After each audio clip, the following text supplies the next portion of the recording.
Hello বন্ধুরা, আজকে আমি তোমাদের জন্য আরেকটা নতুন ভিডিও নিয়ে চলে এসেছি। আজকের এই ভিডিওতে মূলত আমরা আলোচনা করব ক্লাস 5 এর ইংলিশ বইয়ের লেসন নাম্বার 2 অর্থাৎ এ ফিট অন ফিটের অ্যাক্টিভিটিগুলো। এর আগের ভিডিওতে আমি এই চ্যাপ্টারের পুরো গল্পটা আলোচনা করে দিয়েছি এবং ওয়ার্ডপ্রুফ আলোচনা করে দিয়েছি, সম্পূর্ণ মানে সহ গ্রামাটিক্যাল কনসেপ্ট সহ। তো যারা ওই ভিডিওটা দেখোনি, আগে ওই ভিডিওটা দেখে নাও, তারপরে এই ভিডিওটা দেখতে শুরু করো, তাহলে তোমাদের বুঝতে সুবিধা হবে। আমি আগের ভিডিওর লিংক আমি এই ভিডিও ডেসক্রিপশনে দিয়ে দেবো, অথবা তোমরা আমার চ্যানেলে গিয়ে ওই ভিডিও পেয়ে যাবে, সেখান থেকে তোমরা ভিডিওটা চেক আউট করে নিতে পারো। চলো আজকে বেশি সময় নষ্ট না করে আমরা অ্যাক্টিভিটি করতে চাই। দেখো, প্রথমে অ্যাক্টিভিটি নাম্বার 1 তোমাদের কি করতে বলেছে। হোয়াট হ্যাপেন্ড অন 29শে মে 1953, অর্থাৎ হ্যাপেন মানে কি ঘটেছিল, ঠিক আছে, কি ঘটেছিল অন মে 29 29 তারিখে 1953 সালের। Follow the given sequence and describes, অর্থাৎ সিকোয়েন্স ঘটনাগুলোকে দেখতে বলেছে এবং সেটাকে ডেসক্রাইব বর্ণনা করতে বলেছে। দেখো আমাদের কতগুলো টাইম দিয়ে দিয়েছে, 4 AM, 6:30 AM, 11:30 AM অ্যান্ড দিয়েছে 11:45 AM, ঠিক আছে, 11:45। তাহলে আমাদের এই সময়গুলোতে কি কি ঘটনা ঘটেছিল সেগুলোকে আমাদের এখানে লিখতে হবে। চলো আমরা গল্প থেকে করি তাহলে। প্রথমটা দিয়েছে 4 AM। 4 AM কি ঘটেছিল 1953 সালে 29শে মে। দেখো প্রথম লাইনটা লেখা আছে, at 4 AM on May 29, 1953 Hillary and Norgay awoke and got ready for their climb। আচ্ছা, এখানটা শিখিয়ে রাখি, এখানটা যে টাইমটা দেওয়া আছে প্রশ্নপত্রে, তোমাদের তো প্যাসেজ থাকবে, সেই প্যাসেজে ওই টাইমটা বাদ দিয়ে খালি কাজটা থেকে শুরু করে ফুল স্টপ অবধি লিখবে। যেমন এখানে আমরা লিখবো খালি কাজটা কি হয়েছে, হিলারি অ্যান্ড নর্গে, এখান থেকে লেখা শুরু করব যে হিলারি অ্যান্ড নর্গে অ্যাওক, আচ্ছা অ্যাওক and got ready for their climbs, তাই তো, তাহলে and got ready for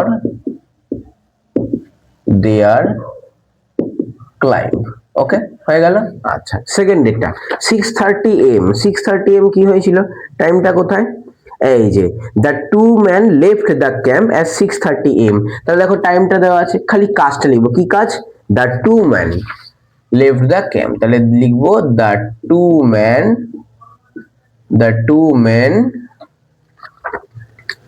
left camp. তাহলে এখানে কি লিখবো, লেফট। আমি একটু সুন্দর করে লিখলাম, নির্দিষ্ট করে যেহেতু বলছে, তাহলে লেফট দ্য ক্যাম্প। তোমরা এখানে শুধুমাত্র লেফট ক্যাম্পও লিখতে পারো, ঠিক আছে, অসুবিধা নেই। আচ্ছা, 11:30 AM কি হয়েছিল, দেখো লেখা আছে যে at 11:30 AM Hillary and Norgay reached the summit of Mount Everest, full stop. তাহলে আমাদের টাইমটা দিয়ে দেওয়া আছে, টাইমটা বাদ বাকি অংশ লিখবো, কি আছে, হিলারি অ্যান্ড নর্গে, তাহলে Hillary and Norgay reached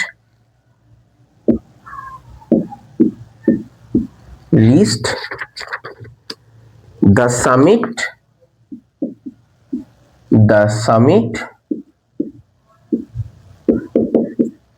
of Mount Everest, তাই তো, হ্যাঁ, of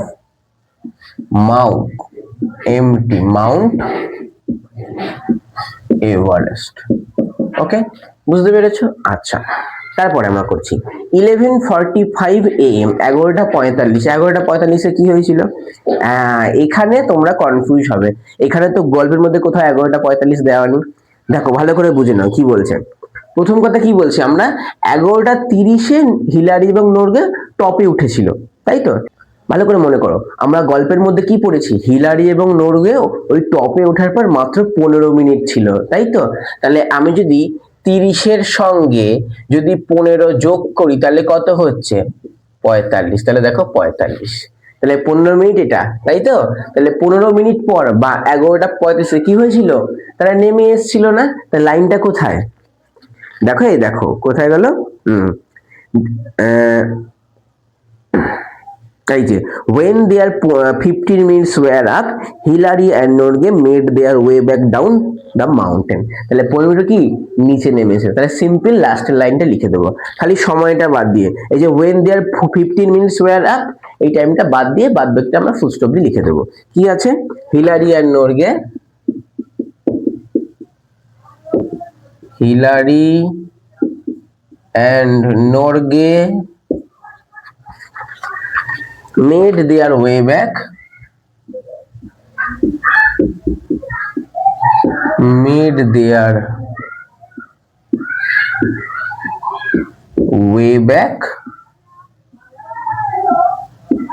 down the mountain. তাই তো, ডাউন দ্য মাউন্টেন। আশা করি বুঝতে পেরেছো যে কোথায় কি হয়েছে। ওকে, চলো আমরা পরবর্তী অ্যাক্টিভিটি যাই। কি বলছে, find out the names of glaciers, glaciers মানে হিমবাহ, from the route map of Hillary and Tenzing. আচ্ছা, এই যে বলছে এই যে তোমাদের রোড ম্যাপটা আছে, এই ম্যাপ থেকে তোমাদের গ্লেসিয়ার্স অর্থাৎ হিমবাহের নাম পাওয়া যাবে। খুব সুন্দর, দেখো ম্যাপের মধ্যে মনে হয় লেখা আছে গ্লেসিয়ার্স দিয়ে। এই দেখো একটা দেওয়া আছে কিরকম, ইস্ট রনবক গ্লেসিয়ার। তাহলে আমরা প্রথমটা লিখবো। 1 নম্বর কি আছে আমাদের, ইস্ট, দেখে দেখে লিখি,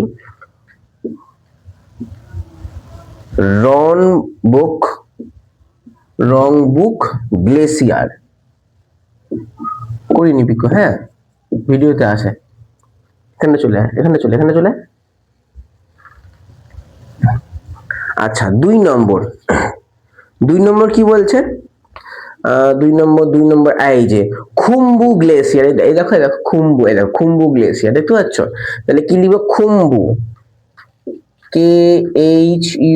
KHUMBU, খুম্বু গ্লেসিয়ার, GLACIER। তো বলবে স্যার এখানে তো বড় হাতে লেখা আছে, তোমরা বড় হাতে লিখতে পারো, ছোট হাতে লিখতে পারো, কোনো অসুবিধা নেই, তবে প্রথম নামটা একটু বড় হাতে দেবে, প্রথমটা, ঠিক আছে। আচ্ছা, আরেকটা কি আছে, এই দেখো একটা কর্নারে আছে, এই যে উচ্চারণটা কি, কাংসুং। আচ্ছা, কাংসুং গ্লেসিয়ার। 3 নম্বর কি দিয়েছে, 3 নম্বর দিয়েছে কাংসুং, KANGSHUNG, কাংসুং গ্লেসিয়ার, GLACIER। ওকে, 3টে নাম পেয়ে গেছো। আর কি আছে দেখি, না আর নেই আমাদের, এই তাহলে এই 3টে গ্লেসিয়ার নাম আছে। আচ্ছা ওকে, আচ্ছা এবার অ্যাক্টিভিটি 2B টা আছে। কি বলছে, arrange the glaciers from north to south, one is done for you.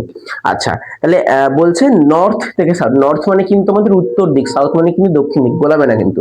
ওকে, তাহলে উত্তর দিক থেকে দক্ষিণ দিক পর্যন্ত যে হিমবাহের নাম আমরা পেয়েছি সেগুলোকে সাজিয়ে লিখতে হবে। তাহলে প্রথম আমরা কি পেয়েছি দেখো, ইস্ট রনবুক গ্লেসিয়ার। প্রথমটা কি পেয়েছি, ইস্ট রনবুক গ্লেসিয়ার, দেখে দেখে লিখে দেবো। 1 নম্বর কি পেয়েছি, ইস্ট রংবুক গ্লেসিয়ার। আচ্ছা হয়ে গেল। আচ্ছা, 2 নম্বর কোনটা হবে, আচ্ছা নর্থ, এই যে নর্থ থেকে এসছে ওরা, তাই তো, নর্থ থেকে এসছে, দেখো নর্থ থেকে ওরা এসছে না, নর্থ থেকে সাউথে এসছে, তাহলে এটা। আচ্ছা, তারপরে এটার পর আসছে এখানে হিজিবিজি করে দেওয়া আছে, যাই হোক তুমি নিজের মতো সাজিয়ে লিখতে পারো, অসুবিধা নেই। আমি যেমন এখানে যেমন আছে ওরকম লিখে দিলাম, খুম্বু গ্লেসিয়ার। খুম্বু গ্লেসিয়ার, এটা তো প্রপার ম্যাপ নয়, খুম্বু গ্লেসিয়ার। আর 3 নম্বরে তুমি লিখে দাও তোমার যেটা আছে যে কাংসুং গ্লেসিয়ার,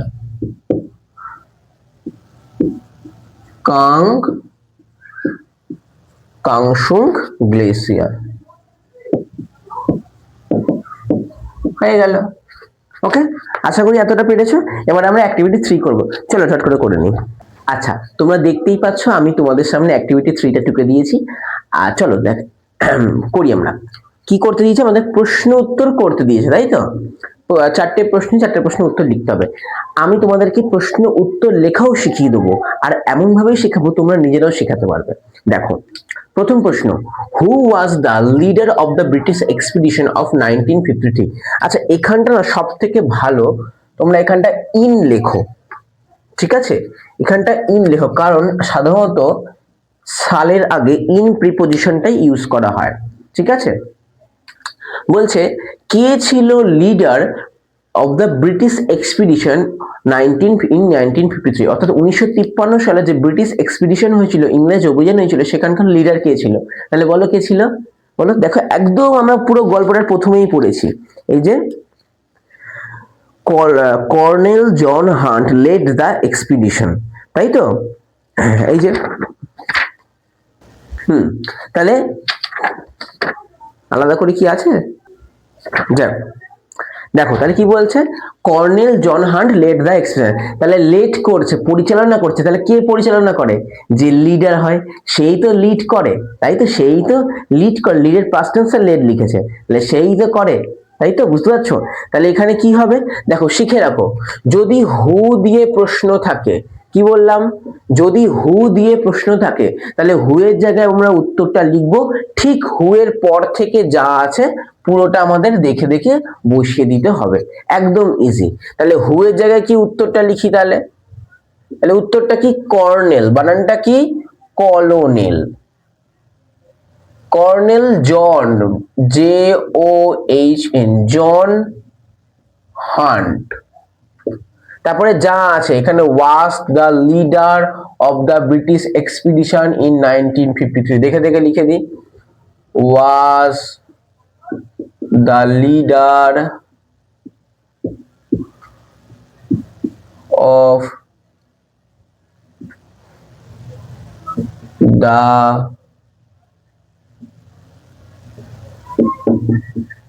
ব্রিটিশ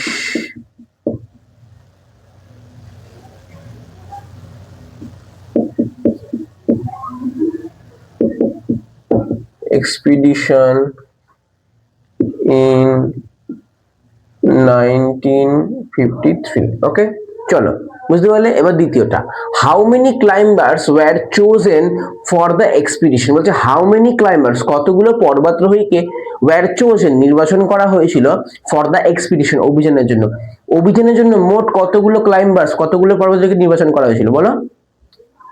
একদম ঠিক, এই যে আমরা লাইনটা পড়েছি, এই যে কোথায় গেল, এই যে Edmund Hillary, a climber from New Zealand, and Tenzing Norgay, a Sherpa from India, were among the 11 chosen climbers, তাহলে কতজনকে নির্বাচন করা হয়েছিল, 11 জনকে। তাহলে এখানটা খুব সোজা, প্রশ্ন কি আছে, হাউ মেনি ক্লাইম্বার্স, কতগুলো পর্বতারোহী, তাহলে এর জায়গায় উত্তরটা লিখলেই হয়ে যাবে। তাহলে এই হাউ মেনি ক্লাইম্বার্স এর জায়গায় আমরা খালি উত্তরটা লিখব, কি লিখব, 11, ELEVEN, 11 ক্লাইম্বার্স, তাই তো, পর্বতারোহী, তাহলে ক্লাইম্বার্স, 11 ক্লাইম্বার্স, 11 জন পর্বতারোহী হয়ে গেল।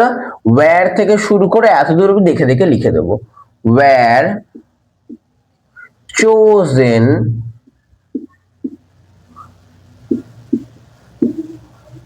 for the expedition,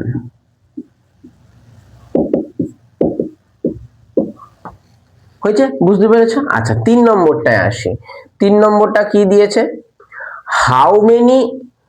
how many climbers got the chance to climb to the top, বলছে how many climbers, একই রকম, কতগুলো পর্বতারোহী got the chance, সুযোগ পেয়েছিল, to climb to the top, সেই টপে, চূড়ায় ওঠার সুযোগ কজন পেয়েছিল, কতজন ক্লাইম্বার পেয়েছিল বলো।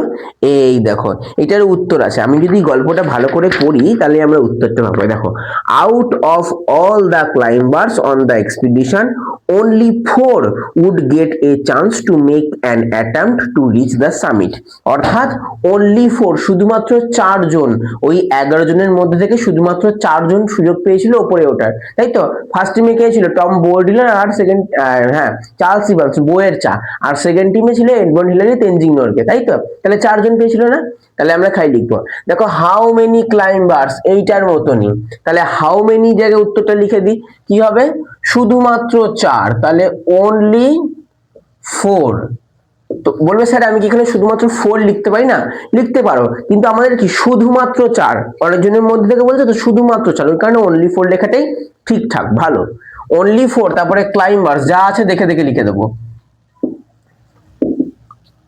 climbers got the chance দেখে দেখে chance to climb to the top। কেউ কিন্তু মুখস্থ করবে না, খালি বুঝে নাও কোন জায়গাটা আমরা উত্তরটা লিখছি, দেখবে তোমরাও লিখতে পারবে। আচ্ছা দ্বিতীয়টা আবার দেখো হু আছে, তাই তো? তাহলে who were the members of the first team, প্রথম দলের সদস্য কারা ছিল? তাহলে বলো, আমি তোমাকে পড়ার সময় বলে দিয়েছি প্রথম দলের সদস্য ছিল কি? বউয়ের চা। কে ছিল? বউয়ের চা। তাহলে বউ হলে কি? টম বোরিলা। আর চা মানে কি? চার্লস ইভান্স, তাই তো? তাহলে খুব সোজা। এই কি বললাম, হু এর জায়গায় উত্তরটা লিখবো, বাদ বাকি যা আছে পুরোটা আমরা দেখে দেখে লিখে দেবো। তাহলে আমরা যদি উত্তরটা লিখি তাহলে কি হবে? আচ্ছা কি লিখবো? Tom Bourdillon, B O U R. আচ্ছা বানানটা একবার দেখে নিই। আচ্ছা দেখি, হ্যাঁ, B O U R D I double L O N, দেখে দেখে, সম্পূর্ণ দেখে দেখে, টম বোর্ডিলন। আচ্ছা এন্ড এবং আর কি ছিল?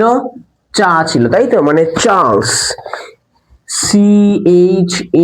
CHARLES, Charles Evans, EVANS, Charles Evans. ব্যাস আমাদের উত্তর শেষ। তারপরে যা আছে আমরা দেখে দেখে লিখবো। কি আছে? ওয়্যার, তাহলে লিখি আমরা ওয়্যার। তারপরে দ্য মেম্বার্স, তারপরে দ্য মেম্বার্স, তাই তো, অফ দ্য ফার্স্ট টিম, তাহলে অফ দ্য ফার্স্ট টিম। ওকে, ব্যাস উত্তর শেষ। কিছু কঠিন? কিছু কঠিন? কিচ্ছু কঠিন, একদম ইজি। কয়টুকুনি মুখস্থ করলাম? টম বোর্ডিলন থেকে শুরু করে চার্লস ইভান্স। তাও মুখস্থ না, আমাদের প্যাসেজ দেবে, আমরা প্যাসেজ দেখে দেখে উত্তর লিখবো। কেউ কিন্তু পরীক্ষায় না দেখে লেখার চেষ্টা করবে না। ওকে, কেউ পিঁয়াজি মারতে যাবে না। প্রশ্নের পত্র তোমাদের প্যাসেজ দিয়ে দেবে, প্যাসেজ পড়ে তোমরা উত্তর লিখবে। ওকে, হাউ মেনি ক্লাইম্বার্স কোথেকে বললে? এই যে only for, এইটুকুনি খালি আমরা মুখস্থ করেছি। এখানেও হাউ মেনি ক্লাইম্বার্স, এক্সপিডিশনে কজন গেছিল? 11টা। কি মুখস্থ হয়েছে? খালি 11টা। ওই ক্লাইম্বার্স থেকে শুরু করে এতটা অব্দি পুরো আমরা দেখে দেখে লিখে দিয়েছি। তারপরে হু ওয়াজ দা, এই কি করছি? হু এর জায়গায় খালি কি লিখছি? কলোনেল জন হান্ট, এইটুকু লিখলাম। তারপর যা আছে পুরোটা, ওয়াজ the leader of the British expedition in 1953, পুরোটা আমরা দেখে দেখে লিখে দিলাম। কিছু কঠিন? কিচ্ছু কঠিন না। এইটুকুনি তুমি যদি বুঝে যাও, তোমাকে এখান থেকে 4-এ 4 দিতে কেউ আটকাতে পারবে না। ওকে, আশা করি তোমরা পড়াটা বুঝতে পেরেছো। আর আজকে আমি এখানেই বন্ধ করছি, কারণ আমার পেনের কালিটা একটুখানি স্লো হয়ে গেছে। এর পরবর্তীগুলো করতে করতে আমার পেনের কালিটা শেষ হয়ে যেতে পারে। তো আমি আজকে এখানেই বন্ধ করছি। এর পরবর্তী ভিডিওতে আমি তোমাদের অ্যাক্টিভিটি 4 থেকে শুরু করে অ্যাক্টিভিটি 7B অবধি কমপ্লিট করে দেওয়ার চেষ্টা করব। আশা করি তোমরা বুঝতে পেরেছো। ভিডিওটা কেমন লাগলো অবশ্যই তোমরা কমেন্টে জানিও। ভিডিওটা ভালো লাগলে তোমরা অবশ্যই লাইক করবে, কমেন্টে তোমাদের মতামত জানাও, কতটা কি বুঝতে পেরেছো সেটা তোমরা বলা। যারা বুঝতে পারেন তারাও কমেন্ট করো, আমি পরবর্তী ভিডিওতে তোমাদের কমেন্টগুলো পিক করে তোমাদের ডাউটটা ক্লিয়ার করে দেওয়ার চেষ্টা করব। ওকে, আর বন্ধু বান্ধবের কাছে ভিডিওটা শেয়ার করো বেশি বেশি বেশি করে, তারাও শিখতে পারে। এবং অবশ্যই চ্যানেলটাকে সাবস্ক্রাইব করবে। সাবস্ক্রাইব করলে আরো মোটিভেশন পাওয়া যায় তোমার জন্য ভালো ভালো ভিডিও আনার জন্য।